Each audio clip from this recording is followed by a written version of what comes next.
KEAM medical rank വന്നു. കഴിഞ്ഞ വർഷത്തെയായിട്ട് compare ചെയ്യുമ്പോൾ പ്രകടമായ ചില വ്യത്യാസങ്ങൾ നമുക്ക് കാണുന്നുണ്ട്. അത് ലാസ്റ്റ് റാങ്ക് ട്രെൻഡുകളെ കാര്യമായി ബാധിക്കാൻ സാധ്യതയുണ്ട് എന്നൊരു തോന്നലുള്ളത് കൊണ്ടാണ് ഞാൻ നിങ്ങളോട് സംസാരിക്കാൻ വന്നത്. നിങ്ങൾ നോക്കുക, പ്രത്യക്ഷത്തിൽ എടുത്ത് നോക്കിക്കഴിഞ്ഞാൽ ആദ്യത്തെ കുറച്ച് റാങ്കുകൾ അങ്ങനെ ഭയങ്കര ഡ്രാസ്റ്റിക് ചേഞ്ച് ഒന്നും ഇല്ലെങ്കിലും പോകെ റാങ്കുകളിൽ കാര്യമായ ഡിഫറൻസ്, വിടവുകൾ ഫീൽ ചെയ്യുന്നത് പോലെ നമുക്ക് തോന്നുന്നുണ്ട്.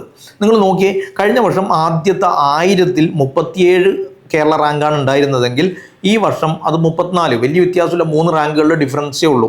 പക്ഷേ 3000-ലേക്ക് എത്തുമ്പോൾ 49 റാങ്കുകളുടെ വ്യത്യാസം. 199 കഴിഞ്ഞ കൊല്ലം ഉണ്ടായെടുത്ത് ഈ പ്രാവശ്യം 150 ഉള്ളൂ. 49 റാങ്കുകളുടെ വ്യത്യാസം വരുന്നുണ്ട്. 5000-ലേക്ക് വരുമ്പോൾ കഴിഞ്ഞ വർഷം 383 ആയിരുന്നു, ഈ വർഷം അത് 295, 88 റാങ്കുകളുടെ വ്യത്യാസമാണ് വരുന്നത്. ഇനി 10000-ലേക്ക് വരുമ്പോൾ 850 റാങ്ക് ആയിരുന്നു കഴിഞ്ഞ വർഷം ഉണ്ടായിരുന്നതെങ്കിൽ ഈ വർഷം 669 റാങ്കേ ഉള്ളൂ. 181 റാങ്കുകളുടെ വ്യത്യാസം വരുന്നുണ്ട്. ഇനി 13000-ലേക്ക് വന്ന് നോക്ക് നിങ്ങൾ, 1140 റാങ്കാണ് കഴിഞ്ഞ കൊല്ലം ഉണ്ടായിരുന്നതെങ്കിൽ ഈ വർഷം 13000-ൽ 900 റാങ്കേ ഉള്ളൂ, 900 റാങ്കേ ഉള്ളൂ. 240 റാങ്കുകളുടെ വ്യത്യാസമാണ് ഒറ്റയടിക്ക് വന്നത്.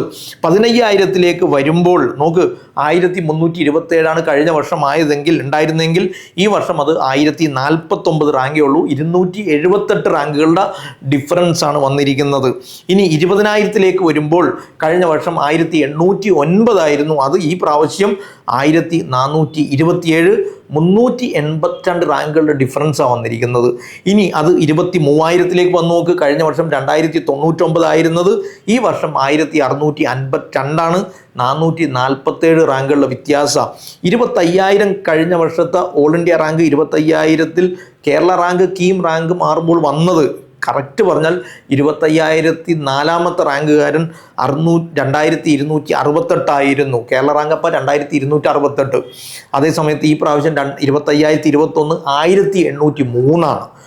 465 റാങ്കുകളുടെ ഡിഫറൻസാണ് വന്നത്. ദെൻ 28033 കഴിഞ്ഞ കൊല്ലം വന്നത് 25060. കേരള റാങ്ക് 2560, സോറി, കഴിഞ്ഞ കൊല്ലത്തെ 28033 2560.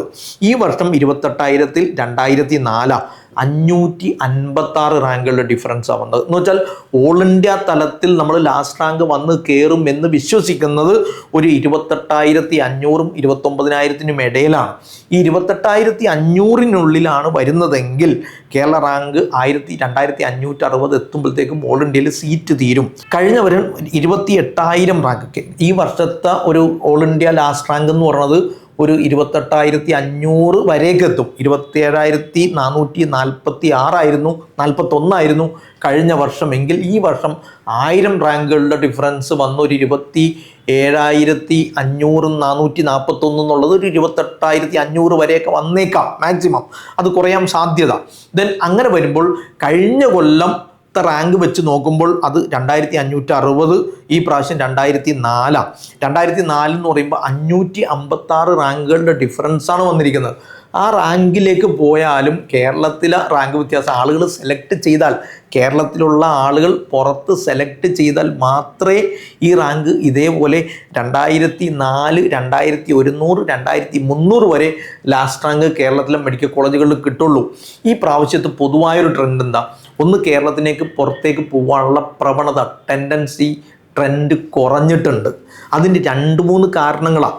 ഒന്ന്, ഇവിടെ തന്നെ കിട്ടും. കഴിഞ്ഞ വർഷമായിട്ട് കമ്പയർ ചെയ്യുമ്പോൾ കേരള റാങ്ക് കുറവാണ്, അപ്പിയർ ചെയ്ത ആളുകളും ക്വാളിഫൈ ചെയ്ത ആളുകളും കുറവാണ്. അപ്പോൾ റാങ്കിൽ പ്രകടമായ ഭയങ്കര വ്യത്യാസം വന്നതുകൊണ്ട് കേരളത്തിൻ്റെ ഉള്ളിൽ തന്നെ കിട്ടാൻ സാധ്യതയുണ്ട് എന്ന പ്രതീക്ഷയിൽ ആളുകൾ ഇവിടെ തന്നെ അവസാന ഘട്ടം വരെ ട്രൈ ചെയ്തുകൊണ്ടിരിക്കും. രണ്ടാമത്തത് ഒരു സേഫ്റ്റി, യാത്ര, ബുദ്ധിമുട്ടുകൾ, പുറത്തൊക്കെ കലുഷിതമാണ്, സങ്കീർണമാണ്, പഠിക്കാനുള്ള സാഹചര്യമൊക്കെ ഉണ്ടോ, പ്രത്യേകിച്ച് ഉത്തരേന്ത്യൻ ഭാഗത്തേക്കൊക്കെ പോയി കഴിഞ്ഞാൽ എന്നൊരു ആശങ്ക വിദ്യാർത്ഥികൾക്കിടയിലുള്ളതും പുറത്തേക്ക് പോകുന്ന പ്രവണത ഇല്ലാതാക്കിയിട്ടുണ്ട്. തെറ്റായ കാര്യങ്ങളാണ് ഞാൻ പറയാം. നിങ്ങളുടെ സേഫ്റ്റി നിങ്ങളാണ് തീരുമാനിക്കുന്നത്. ഇതുവരെ ഓൾ ഇന്ത്യ ലെവലിൽ എവിടെ ചെന്നാലും നമ്മൾ സാധാരണ തമാശക്ക് പറയാറുണ്ട് ഇന്ത്യയുടെ അറ്റത്ത് ഒടിഞ്ഞു തൂങ്ങി നിൽക്കുന്ന സാധനങ്ങൾ പോലുള്ള കുറേ സ്റ്റേറ്റുകളിലാണെങ്കിൽ പോലും നിങ്ങൾ സുരക്ഷിതരാണ്. നോർത്ത് ഈസ്റ്റേൺ സ്റ്റേറ്റൊക്കെയാണ് പൊതുവെ ആശങ്ക പറയുന്നത്. അവിടെ ഒന്നും പ്രശ്നം, ക്യാമ്പസിനുള്ളിൽ നിങ്ങൾ സേഫാണ്. മെഡിക്കൽ കോളേജുകളിൽ പഠിക്കുന്ന വിദ്യാർത്ഥികളെ സംബന്ധിച്ച് അവർക്ക് വേറെ ഒന്നിനും ടൈമില്ല, പഠിക്കാനേ സമയം ഉണ്ടാവുള്ളൂ. പക്ഷേ എന്നാൽ പോലും ശ്രദ്ധിക്കേണ്ട കാര്യങ്ങൾ, ഒന്ന്, നിങ്ങളുടെ ക്യാമ്പസിൻ്റെ പുറത്തേക്കുള്ള ലൈഫ്, സോഷ്യൽ ലൈഫ് പരമാവധി കുറക്കുക എന്നുള്ളതാണ്. അങ്ങനെ ഒരു ലൈഫ് ഉണ്ടാവില്ല, കാരണം പഠിക്കാൻ സമയം ഉണ്ടാവില്ല എന്നുള്ളതുകൊണ്ട്. ലോക്കൽ കണക്ഷൻസ് പരമാവധി ഒഴിവാക്കുക, അനാവശ്യമായ റിലേഷൻഷിപ്പുകൾ ഒഴിവാക്കുക, അസമയത്തുള്ള യാത്രകൾ, ഒറ്റയ്ക്കാവുക എന്നതൊക്കെ ഒഴിവാക്കിയാൽ ഒരു പ്രശ്നം ഉണ്ടാവില്ല. നിങ്ങളുടേതല്ലാത്ത കാര്യങ്ങളിൽ പോയി പഠിക്കുക എന്നുള്ളതാണല്ലോ പ്രഥമം. അതല്ലാത്ത കാര്യങ്ങളിൽ ഇടപെടുക എന്നുള്ളതൊക്കെ ഒഴിവാക്കി കഴിഞ്ഞാൽ നമ്മളുടെ മക്കൾ എവിടെയും സേഫാണ്. സേഫ്റ്റിയുടെ ഇഷ്യൂ വരുന്നില്ല. ആകെ ഉള്ളത് യാത്ര ചെയ്യലാണ്. ഈ യാത്ര എല്ലാ ആഴ്ചയും ചെയ്യൂലല്ലോ. നിങ്ങളൊരു വർഷത്തിൽ 2 പ്രാവശ്യം മാത്രമേ മെഡിക്കൽ സ്റ്റുഡൻസ് പോയി വരവൊക്കെ ഉണ്ടാവുള്ളൂ. അത് എത്തിക്കഴിഞ്ഞ് ക്യാമ്പസിലെത്തിയാൽ നിങ്ങൾ അവിടെ തന്നെയാണ്. അപ്പോൾ ക്യാമ്പസിൽ പിന്നെ ഭാഷയുടെ പ്രശ്നങ്ങളൊക്കെയാണ് പറയാം. ഒരു കൊല്ലം കൊണ്ടൊക്കെ ഭാഷയൊക്കെ അത്യാവശ്യം മനസ്സിലാക്കിയെടുക്കാൻ പറ്റും.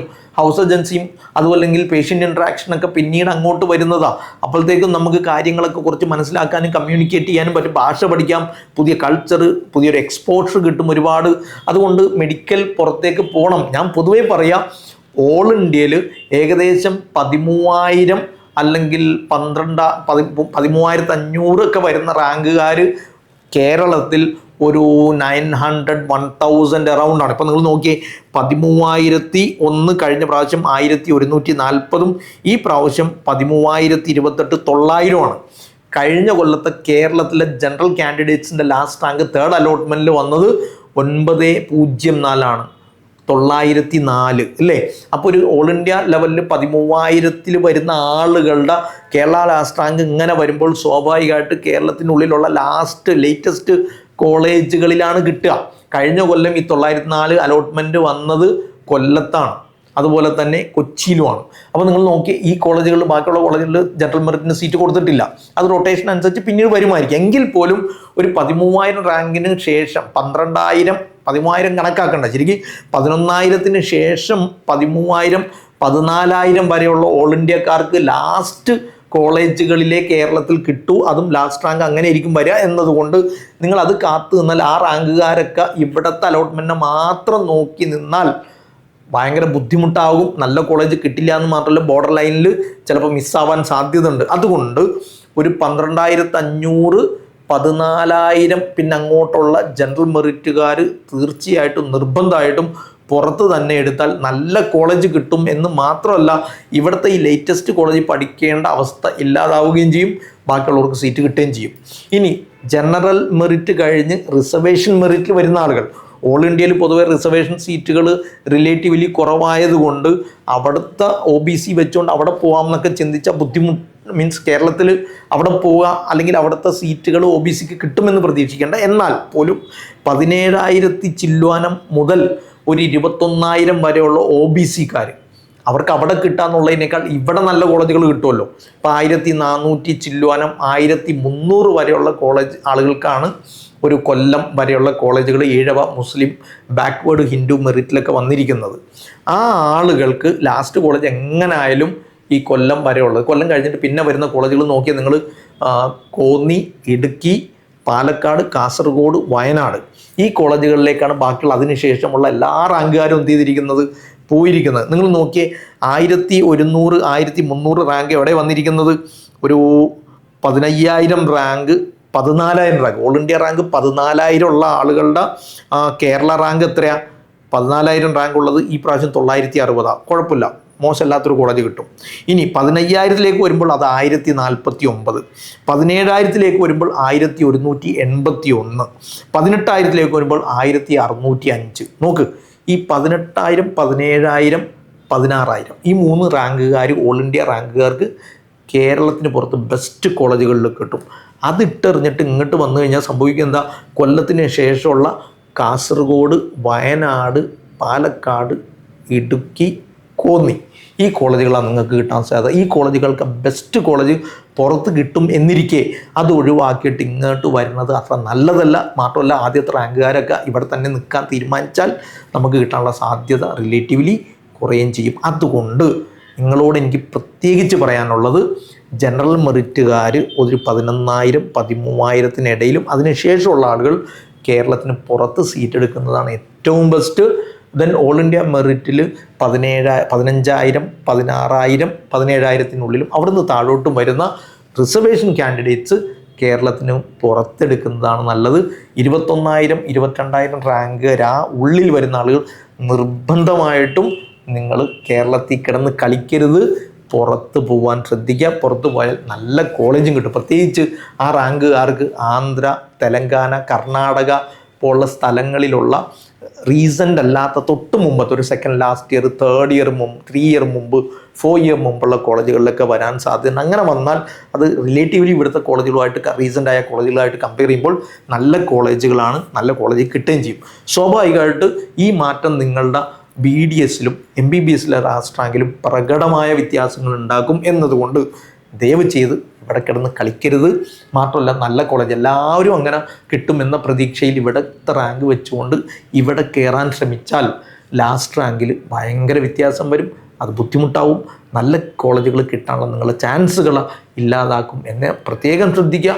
ചോയ്സസ് കൃത്യമായിട്ട് ഫില്ല് ചെയ്ത് സമർപ്പിക്കാൻ നിങ്ങൾക്കാവട്ടെ. ഓൾ ഇന്ത്യ റാങ്കും കേരള റാങ്കും കമ്പയർ ചെയ്ത് ഇനി അങ്ങോട്ട് എവിടെ എടുക്കണം എന്നൊരു കൺഫ്യൂഷൻ നിങ്ങൾക്ക് ഉണ്ടാവും. അങ്ങനെയാണെങ്കിൽ കരിയർ ഗുരുവിൽ വരിക, നമുക്ക് ചർച്ച ചെയ്ത് ഏത് ഓപ്ഷന് മുൻഗണന കൊടുക്കണമെന്ന് തീരുമാനിക്കാൻ പറ്റും. BDS ഒരു 7,000 വരെയൊക്കെ പോകാനുള്ള സാധ്യത ഞാൻ കാണുന്നുണ്ട്. തേർഡ് അലോട്ട്മെൻറ്റ് സ്റ്റേ വേക്കൻസിയിൽ ചിലപ്പോൾ അതിനേക്കാൾ കൂടാനും സാധ്യതയുണ്ട്.